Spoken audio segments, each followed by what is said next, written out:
Todo mundo com 95 e eu com 56. Aquí está, ¿no ves? ¿Qué nos dice? La presión del alveolo es más o menos de 104 y del líquido intersticial y dentro del capilar es de 40 milímetros de mercurio. Entonces, según a esas presiones se lleva a cabo el intercambio gaseoso, ¿no? Esa es la difusión del oxígeno. Continuamos. Doctor, entonces el proceso de difusión quiere decir que lo mismo se pasa con líquidos y con gases. Con cualquier sustancia. Ah, claro, se quiere solo con líquidos. No, el sodio no es líquido. Y tenía difusión, ¿no? Había difusión de sodio, ¿no? El sodio no es líquido, tenía difusión. Ahora, continuamos.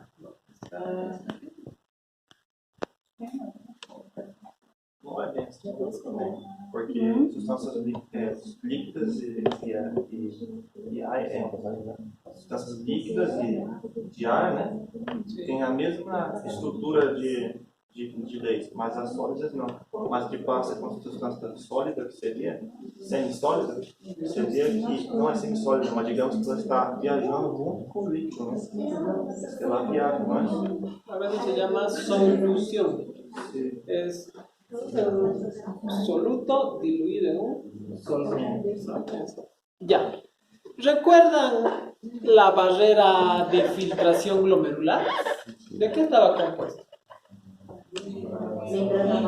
Endotelio, membrana basal y porosílice. Lo mismo pasa aquí. Lo mismo pasa aquí. ¿Cómo se va a difundir? A ver si...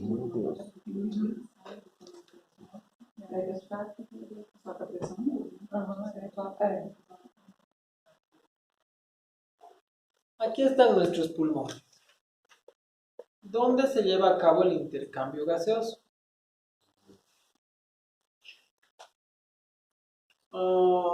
Vinicius, ¿cuál es la unidad respiratoria? Sí, la unidad funcional del pulmón. Del riñón era la nefrona, ¿no ves? Del hígado es el lobulillo hepático, ¿no ves? Del pulmón. ¿Cuál es la unidad que tiene toda la función de ese órgano? Por ejemplo, del riñón, ¿cuál es su unidad? ¿El glomérulo? No. ¿El túbulo? No. Todo eso lleva a cabo la función, entonces sería la nefrona, ¿no? Del pulmón no son los alveolos. No sé por qué les han dicho los alveolos. La unidad funcional del pulmón es esta. Aquí hay unos bronquiolos. Se llaman bronquiolos respiratorios. ¿Será que se puede respirar en estos bronquiolos? Sí, por eso es su nombre, bronquiolo respiratorio. Hay intercambio gaseoso. Después del bronquiolo respiratorio vienen estos conductos, llamados los conductos alveolares. También hay intercambio gaseoso ahí. ¿Ven estas estructuras pequeñitas? ¿Qué se llaman? Alveolos. Cada uno de estos es un alveolo. Pero ven esta estructura grande. ¿Qué forma tiene? Forma de una pera, ¿no? A esto se le llama saco alveolar. Entonces, Vanessa, ¿qué diferencia ha habido entre el saco alveolar y el alveolo? El saco es muchos alveolos. En cambio, el alveolo es uno solito. ¿Hay intercambio gaseoso aquí? Hay. Y por último, si abrimos el saco alveolar, aquí están los alveolos. Y los alveolos se unen en este lugar llamado atrioalveolar. Entonces, la unidad respiratoria consta de bronquiolo respiratorio, conducto alveolar, atrioalveolar, saco alveolar y alveolo. Que é um conjunto, né? Claro, todo esto se llama unidad respiratoria. Esta había sido la unidad respiratoria, no solamente el alveolo, ¿no? No solamente el saco alveolar, sino todo este conjunto. Todos repetimos. Bronquiolo respiratorio, conducto alveolar, atrio alveolar, saco alveolar y alveolo. Todo eso es la unidad respiratoria. São 1, 2, 3, 4, 5. Listo. Ahora, estos alveolos, ¿de qué están formados?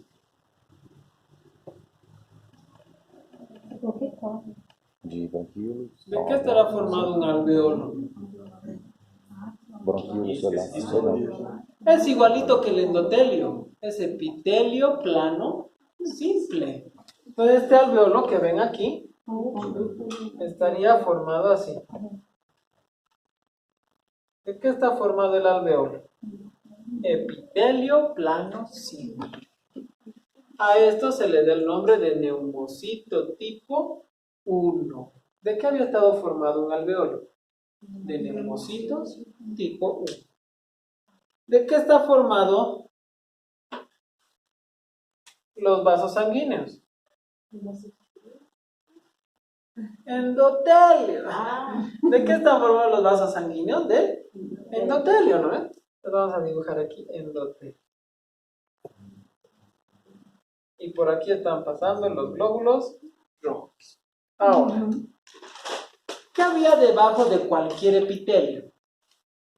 La membrana basal. ¿El endotelio tiene su membrana basal? Hemos visto que sí tiene, ¿no? El endotelio tiene su membrana basal. ¿Será que los neumocitos tipo 1 tienen su membrana basal? Son epitelio. Tienen su membrana basal y se unen. Y por último, ¿recuerdan qué líquido estaba cubriendo a los neumocitos tipo 1? El surfactante. Sí, les acabo de explicar ahí. ¿Quién generaba el surfactante? Unas células grandotas aquí que se llamaban neumocitos tipo 2. Ahora, ¿dónde se encuentra el oxígeno del aire? Llega aquí, ¿no? Meto aire y entró y llegó aquí. ¿Dónde tiene que pasar este oxígeno? Hasta los glóbulos rojos. ¿Qué capas está pasando? Primero, el surfactante. Después, los neumocitos tipo 1. Después, la membrana basal. Por último, el endotelio capilar y recién llega. Igualito que la membrana de filtración, pero esto se le llama membrana o barrera alveolar, o también llamado alveolo capilar. ¿Se entendió? Entonces, ¿qué capas tiene que pasar el oxígeno para difundir hasta la sangre? Surfactante, neumocitos tipo 1, membrana basal y endotelio capilar. Lo mismo, solo que el del riñón le cambian podocito por neumocito tipo 1. Y surfactante, nada más. Ahora, si ustedes tienen alguna enfermedad y esta barrera se vuelve más gruesa, ¿aumentará o disminuirá la difusión de oxígeno? Disminuye la difusión de oxígeno. No, eso nos va a explicar Gaito, ¿no? Entonces, aquí nos dice muy clarito. ¿Ah? Aquí está. ¿Cuáles son los componentes de la membrana respiratoria? Una capa de líquido. Después, el epitelio alveolar compuesto por neumocitos tipo 1. Luego una membrana basal. Luego otra membrana basal de los dos que se unen, del endotelio y del epitelio alveolar. Y por último, una membrana endotelial capilar. Aquí dice 6, yo le di 5. ¿Por qué? Porque las dos membranas basales se unen en una sola membrana basal. Listo. Ahora, ¿qué factores afectan la difusión de los gases? 1. El espesor de la membrana. Si esa membrana es más gruesa, disminuye la difusión de oxígeno. 2. El área de superficie. Mientras más alvéolos tengas, mejor respiras. Mientras menos alvéolos tengas, menos difusión de oxígeno. 3. El coeficiente de difusión. Eso no lo vamos a ver, ¿no? Porque es pura física. 4. La diferencia de presión. Ya les expliqué, ¿no? Entonces, esos factores aumentan o disminuyen la difusión del oxígeno. ¿Cuáles habían sido? Espesor de la membrana. ¿Qué más? Área de superficie y la diferencia de presión. Eso, ¿no? Coeficiente de difusión no, porque... Héctor, ¿qué es un coeficiente? Um coeficiente Sí. é uma, hasta donde me recordo, é como se fosse padrão de cálculo. No, es una constante que se usa. Padrão constante. Sempre, me recordo sempre que é cálculo já que falta colocar os números, as variáveis que faltam. Pero es una constante que se usa para calcular algún material, ¿no? Por ejemplo, el coeficiente de rozamiento de esta es la constante, pero calculas con otros materiales según el coeficiente, ¿no? Os fatores.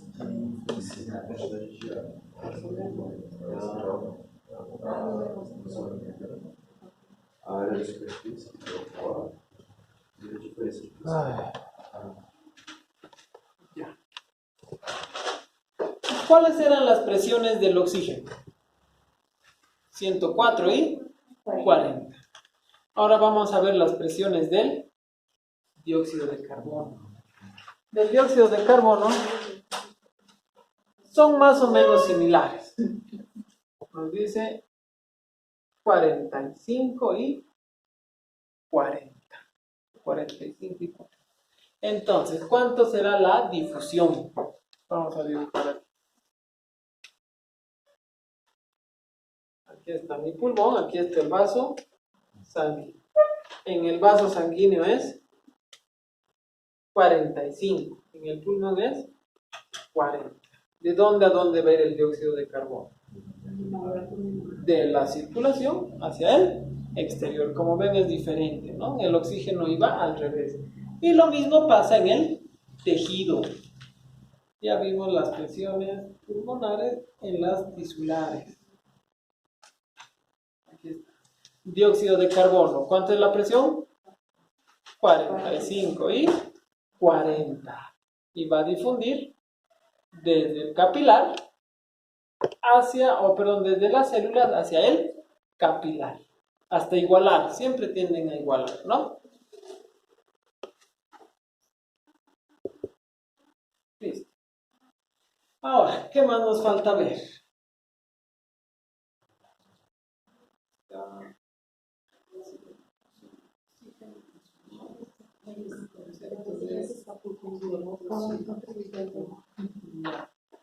Aquí nos da un concepto, dice cortocircuito fisiológico. Si tengo aquí un vaso sanguíneo,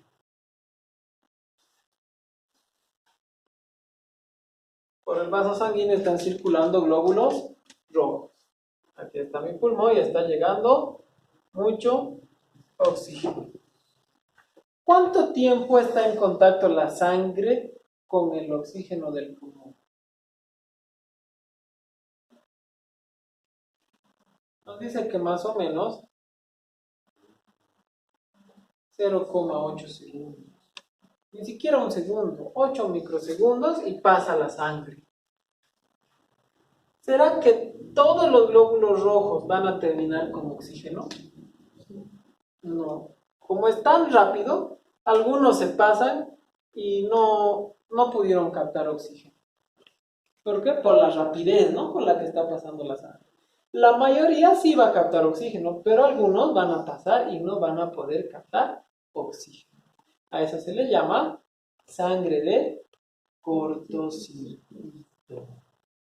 Entonces, la sangre de cortocircuito es la cantidad de glóbulos rojos que pasaron, pero no pudieron captar oxígeno. ¿Será normal? Sí, como pasa tan rápido la sangre, no todos pueden captar oxígeno. Y esto se le llama cortocircuito fisiológico. Pero hay algunas enfermedades que aumentan la sangre de cortocircuito. Continuamos. Espacio muerto, ya vimos que es espacio muerto, ¿no? Sí. Para terminar, el transporte, ¿cómo se transportará?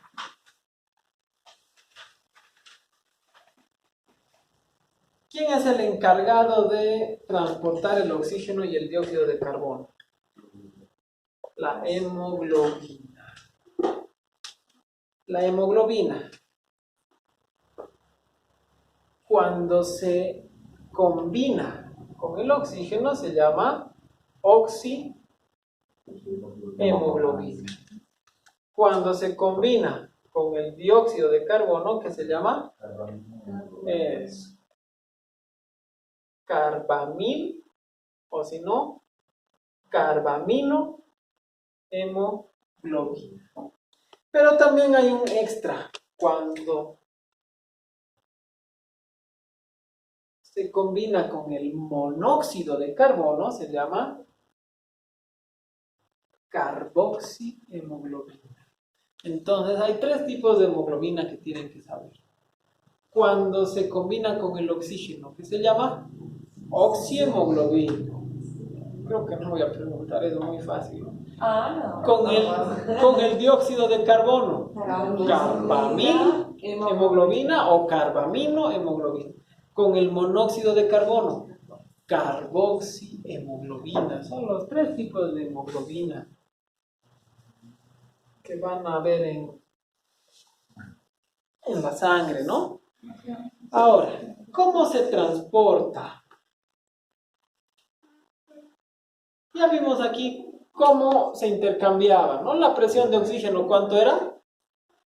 104 alveolar, 40 pulmonar, y así el intercambio hasta igualar. Una vez que iguala, se va, ¿no? Porque está pasando. Si está pasando, aumenta un lado, disminuye al otro, igualar, pero las presiones son 104 y 40. ¿Cuánto era del dióxido de carbono? 45 y 40, ¿no? Hasta igualar, hasta que iguale. Aquí ya igualado, 104 a 104. Ahora, ¿cómo se transporta el oxígeno? El oxígeno es bastante fácil su transporte, porque lo hace mediante uniones iónicas reversibles. Es como si una burbuja de jabón se uniera a una superficie, es una unión débil. Aquí está la hemoglobina. Les presenté la hemoglobina, ¿no? Y aquí se unen los oxígenos. ¿Cuántos oxígenos eran? 4 moléculas, o si prefieren, 8 átomos. Era lo mismo. En cualquier momento pueden desprenderse, sea en el pulmón o sea en los tejidos. Pasan por difusión. Pero para el dióxido de carbono es un poco más complicado. Vamos a usar este dibujo.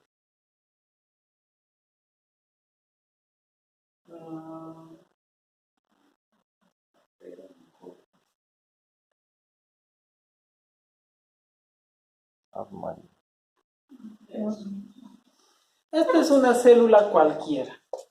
Supongamos que es una célula de mi dedo. Y yo lo estoy moviendo. ¿Qué va a producir? Dióxido de carbono, ¿no? Cualquier célula que esté trabajando como desecho produce dióxido de carbono. El dióxido de carbono, ¿dónde va a ingresar?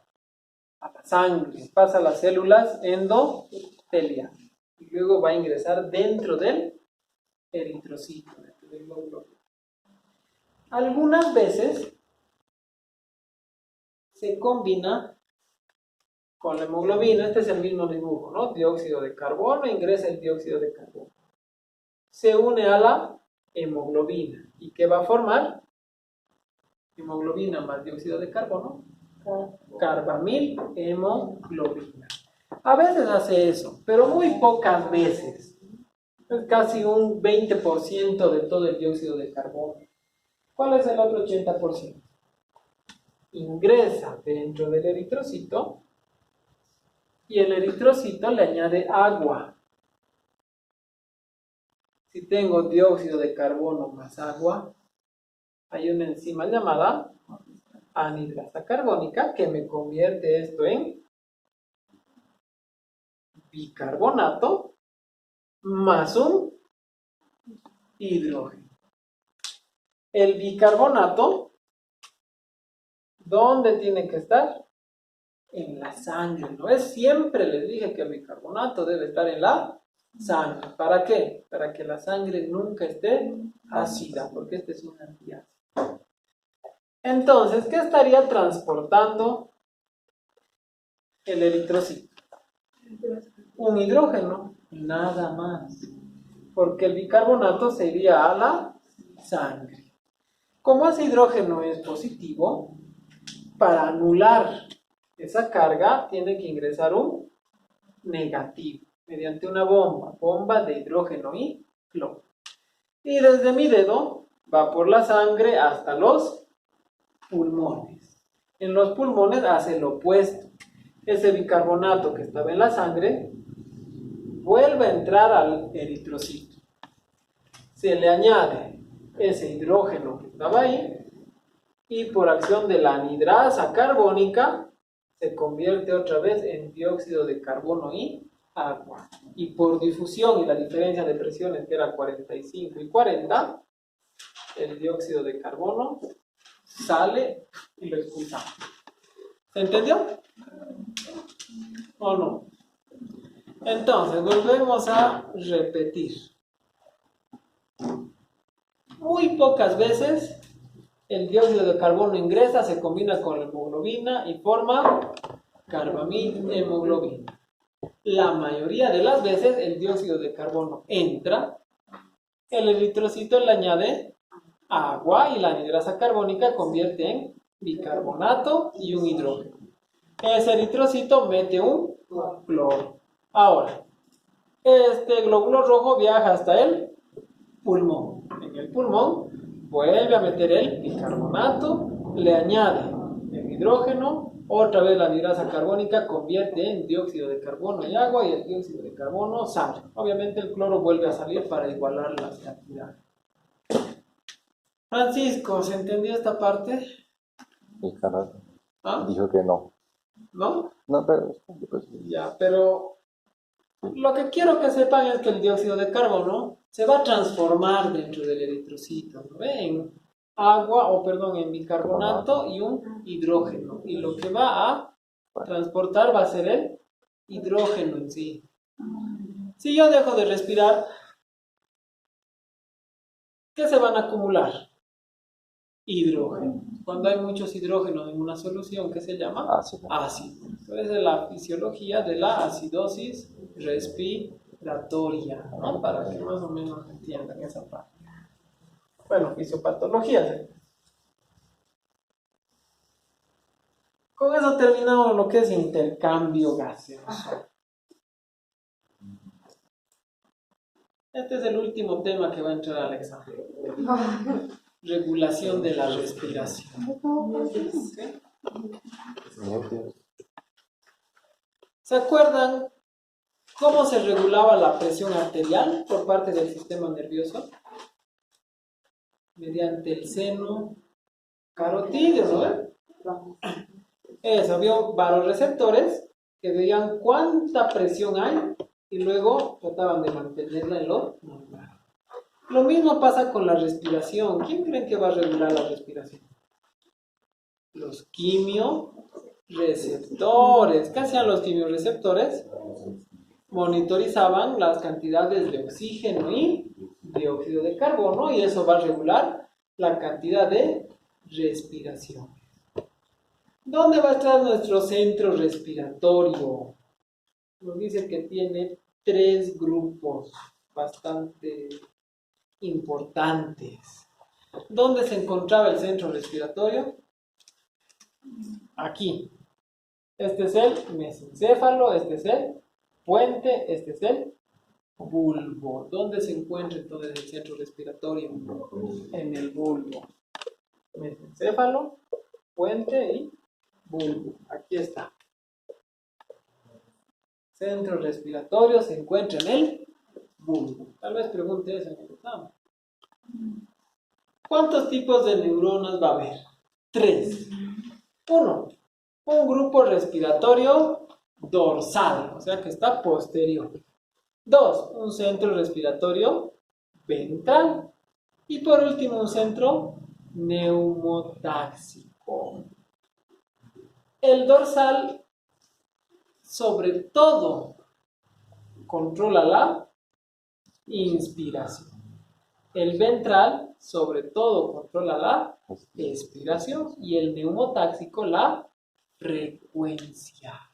Entonces, se entendió más o menos cómo funciona, ¿no? El dorsal, la inspiración.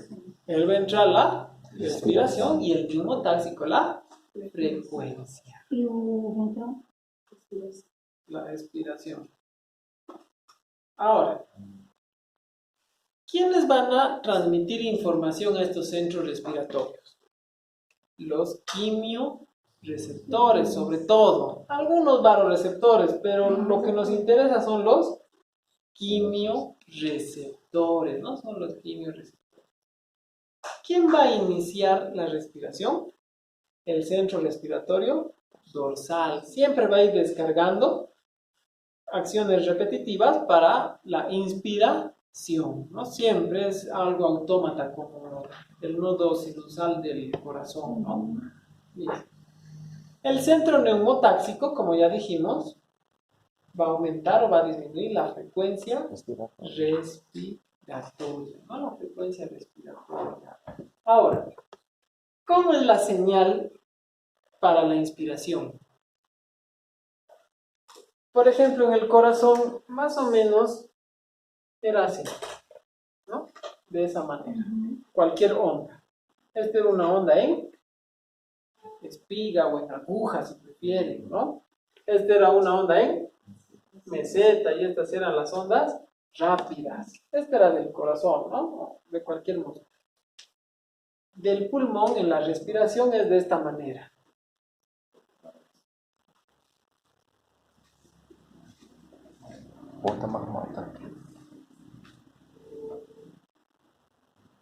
Así.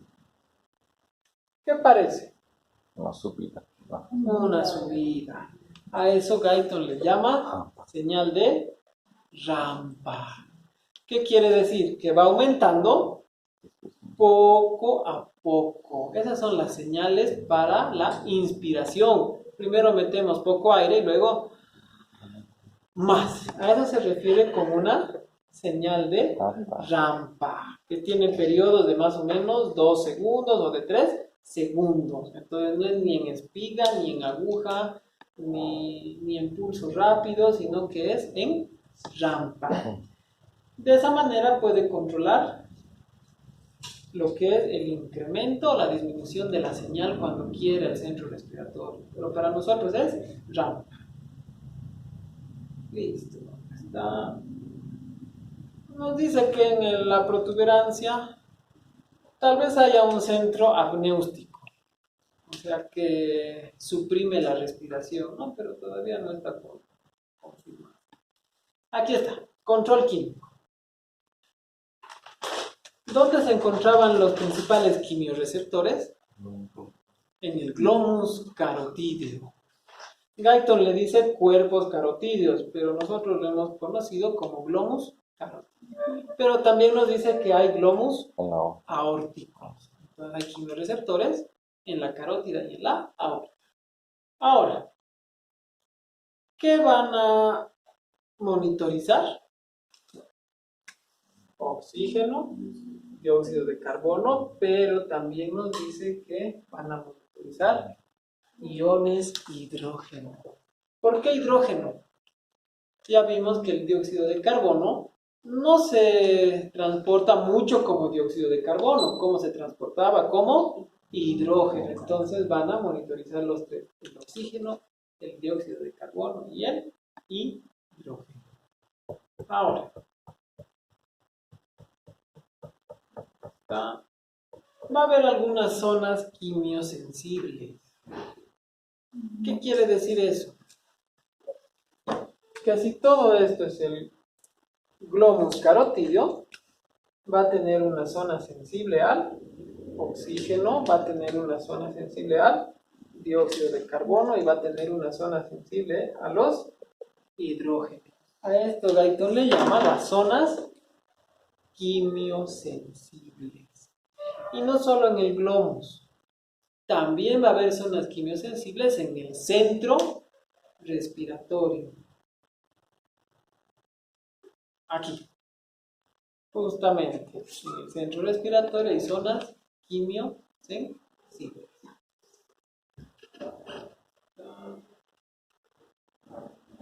Aquí está.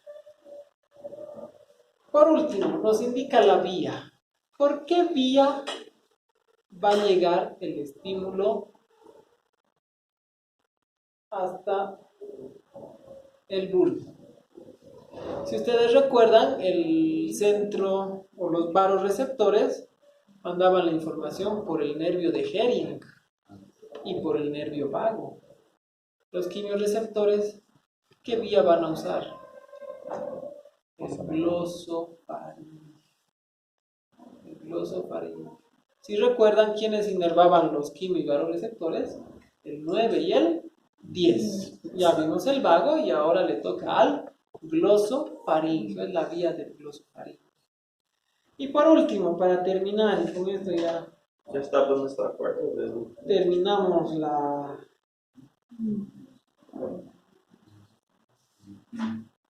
el temario. Cuando aumenta el dióxido de carbono o hidrógenos, ¿cuál es la respuesta?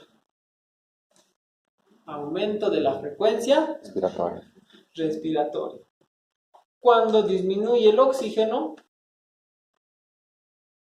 también hay aumento de la frecuencia respiratoria. Pero si disminuye mucho el dióxido de carbono y el hidrógeno, hay una disminución de la frecuencia respiratoria. ¿Será que es importante tener hidrógenos y dióxido de carbono en la sangre? Sí, hay que tenerlos, pero en un nivel normal.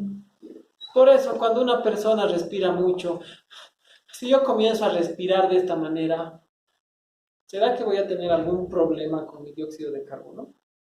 Lo voy a eliminar muy rápido. Por eso seguramente vieron en las películas, cuando respiran muy rápido, ¿qué les dan? Una bolsa para que no pierdan el dióxido de carbono. Listo. Hasta mañana es su examen de todo esto. ¿Y la hora? ¿A qué hora quieren dar su examen?